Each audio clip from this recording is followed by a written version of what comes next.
Hello students, आज हम पढ़ने जा रहे हैं history and development of trade and commerce in ancient India. किस तरीके से ट्रेड एंड कॉमर्स इंडिया में एंशियंट टाइम में हुआ करता था, क्या हमारा सिस्टम था। हम उस सिस्टम का कुछ कैरेक्टरिस्टिक्स पढ़ने जा रहे हैं। ये आपके फर्स्ट चैप्टर का ही पार्ट है, nature and purpose of business. Section first हम पढ़ रहे थे। इससे पहले वाले टॉपिक में हमने पढ़ा था किस तरीके से इंडिया का एंशियंट ट्रेड एंड कॉमर्स हुआ करता था। हमने हड़प्पा सिविलाइजेशन के बारे में पढ़ा, हमने उसमें सिल्क रूट के बारे में पढ़ा, हमने उसमें स्पाइस रूट के बारे में पढ़ा। अब हम पढ़ने जा रहे हैं इसके कुछ इंपॉर्टेंट कैरेक्टरिस्टिक्स जो कि एंशियंट इंडिया में जो स्टार्टिंग स्टेज थी उसमें हुआ करता था, यानी किस तरीके से एंशियंट टाइम पर बिजनेस या व्यापार किया जाता था। तो हम कुछ कैरेक्टरिस्टिक्स पढ़ने जा रहे हैं, कुछ फीचर्स पढ़ने जा रहे हैं जो कि एंशियंट ट्रेड एंड कॉमर्स में हुआ करते थे।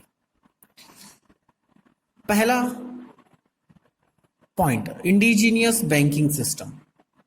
जब अगर हम एंशियंट ट्रेड एंड कॉमर्स की अगर हम बात करते हैं तो शुरुआती दौर में जो इंडिजीनियस बैंकिंग सिस्टम डेवलप्ड हुआ। इंडिजीनियस का मतलब होता है स्वदेशी, मींस पहले आज की तरह पहले बैंक्स नहीं हुआ करती थी। आप लोगों ने देखा होगा, पुरानी मूवीज में देखा होगा कि किस तरीके से अगर किसी फार्मर को अगर कोई लोन चाहिए होता है तो वो बैंक नहीं जाता था, वो किसी साहूकार के पास जाता था या किसी जमींदार के पास जाता था, है ना। अपना कुछ गिरवी रखता था, उसके अपने ज्वेलरी को, हो सकता है ज्वेलरी को या अपने खेतों को गिरवी रख के फिर वो क्रेडिट लेता था। वैसा ही कुछ पुराने एंशियंट ट्रेड एंड कॉमर्स में हुआ करता था। इंडिजिनियस बैंकिंग सिस्टम था। जो सेठ होते थे, साहूकार होते थे या फिर जमींदार होते थे, वो उन्होंने अपना एक बैंकिंग सिस्टम क्रिएट कर रखा था। वो लोग उधार पर हायर रेट ऑफ इंटरेस्ट पे क्या करते थे, मनी प्रोवाइड कराते थे। तो इंडिजीनियस बैंकिंग सिस्टम में क्या हुआ था कि मेटल कॉइन्स डेवलप्ड हो गए थे। मेटल कॉइन्स मींस आपके जो नोट और करेंसी जो आज के जो फॉर्म में है वो पहले मेटल्स के फॉर्म में हुआ करता था। तो मेटल्स के फॉर्म में जो करेंसी है वो डेवलप्ड होना शुरू हो चुका था। ठीक है, फिर हुंडीज और चिट्टीज का यूज होना शुरू हो गया था।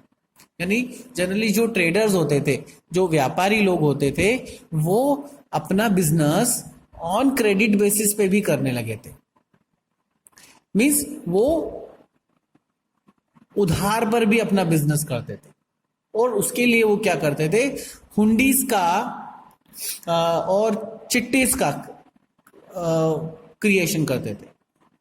हुंडीज और चिट्टीज जो होती थी वो एक रिटर्न डॉक्यूमेंट होता था, यानी एक एग्रीमेंट होता था जो पैसा लेने वाले व्यक्ति में और देने वाले व्यक्ति में। उधार पे उसको पैसा दिया जाता था या फिर उसको उधार में गुड्स दिया जाता था। इन हुंडीज का बहुत उपयोग होने लगा था एंशियंट टाइम में। यानी आप मिडिल फ्रेज में हम बात करें तो हुंडीज भी अलग अलग तरह की होती थी। जनरली एक वारंटी पेमेंट हुआ करता था जिसमें एक अनकंडीशनल पेमेंट की बात होती कि गुड्स जो है वो उधार दिया जाता था और फिर आप उसके बेसिस पर उधार गुड्स खरीद सकते हो और एक पर्टिकुलर टाइम फ्रेम के बाद इसका आप पेमेंट कर सकते थे, अनकंडीशनल पेमेंट। अलग अलग तरह की हुंडीज हुआ करती थी, जैसे धनी जोग, शाह जोग, फरमान जोग,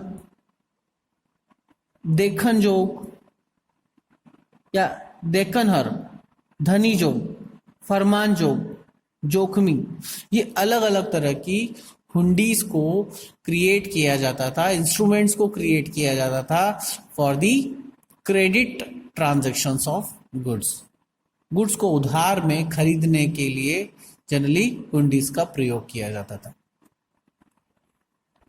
इंडिजीनियस बैंकिंग सिस्टम बना। Agriculture and domestication of animals, agriculture का भी डेवलपमेंट हुआ, अलग अलग तरह की फसलें उगाई जाने लगी। ठीक है ना।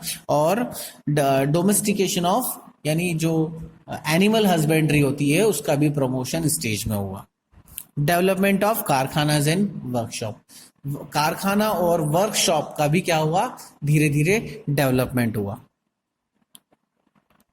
सेकेंड है रेज ऑफ इंटरमीडिएटरीज। इंटरमीडिएटरीज का मतलब होता है बिचौलिए।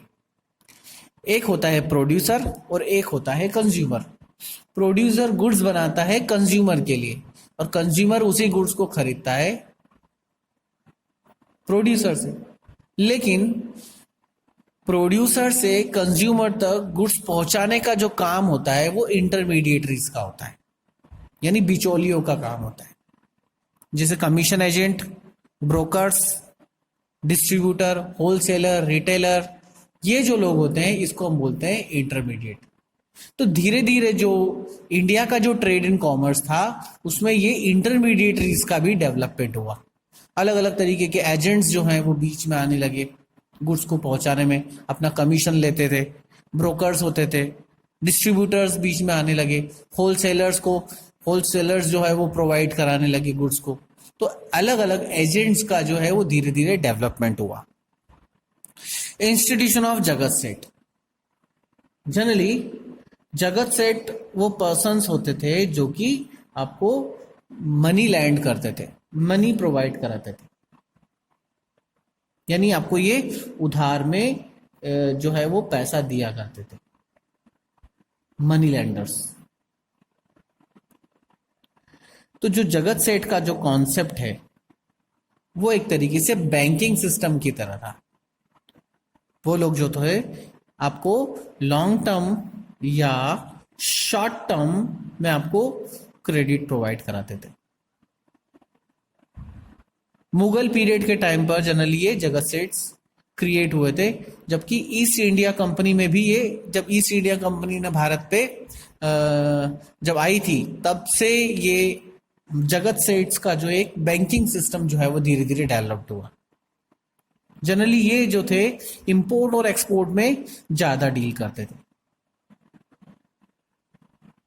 जो the charge the higher rate, और जनरली ये हायर रेट से इंटरेस्ट चार्ज किया करते थे।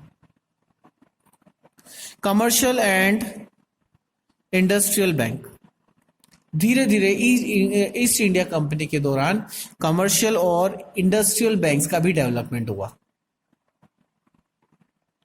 कमर्शियल बैंक और इंडस्ट्रियल बैंक जो थे वो long term and short term जो है लोन प्रोवाइड करते थे उन इंटरमीडिएटरीज को, उन प्रोड्यूसर्स को, उन मर्चेंट्स को जो कि बिजनेस करते थे। इंडिजीनियस बैंकिंग जो थी वो हेल्प करती थी मैन्युफैक्चरर को, ट्रेडर्स को और मर्चेंट्स को। इनका भी धीरे धीरे क्या हुआ, डेवलपमेंट हुआ इंडियन की ट्रेड एंड कॉमर्स में। ट्रांसपोर्टेशन जो होता था, ट्रांसपोर्टेशन वो दो तरीके से हुआ करता था। एक लैंड ट्रांसपोर्ट था, दूसरा वाटरवे ट्रांसपोर्ट। जो नॉर्थ रीजन है इंडिया का, ज्योग्राफिकल कंडीशन अगर हम इंडिया की देखेंगे तो जो नॉर्थ रीजन है वो अपनी फॉरेन कंट्रीज से, अपनी नेबरिंग कंट्रीज से सराउंडेड है, जिसमें चाइना आता है, पाकिस्तान आता है, अफगानिस्तान आता है, कजाकिस्तान आता है, नेपाल आता है, भूटान आता है, म्यांमार आता है। ये नॉर्थ रीजन जो पूरा है वो पूरा की पूरा इन नेबरिंग कंट्रीज से सराउंडेड है। इनके साथ भी शुरू से एंशियंट टाइम से इंडिया का ट्रेड एंड कॉमर्स हुआ करता था। और जो ये रोड कनेक्टिविटी थी उसको हम बोलते हैं सिल्क रूट। इसके बारे में हम पहले भी पढ़ चुके हैं। तो जो लैंड ट्रांसपोर्ट जनरली हुआ करता था ये अपनी नेबरिंग कंट्रीज के साथ नॉर्दर्न रीजन में हुआ करता था। और जो साउथ रीजन है, आपको ज्योग्राफिकल कंडीशन अगर इंडिया की देखेंगे तो साउथ रीजन जो होता है वो पूरा के पूरा समुद्र से घिरा हुआ है।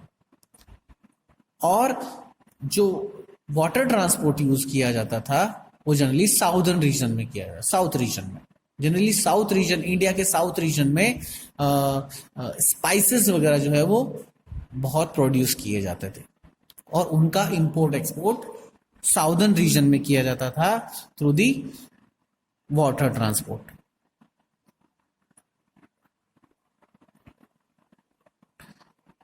देन आता है ट्रेडिंग कम्युनिटीज।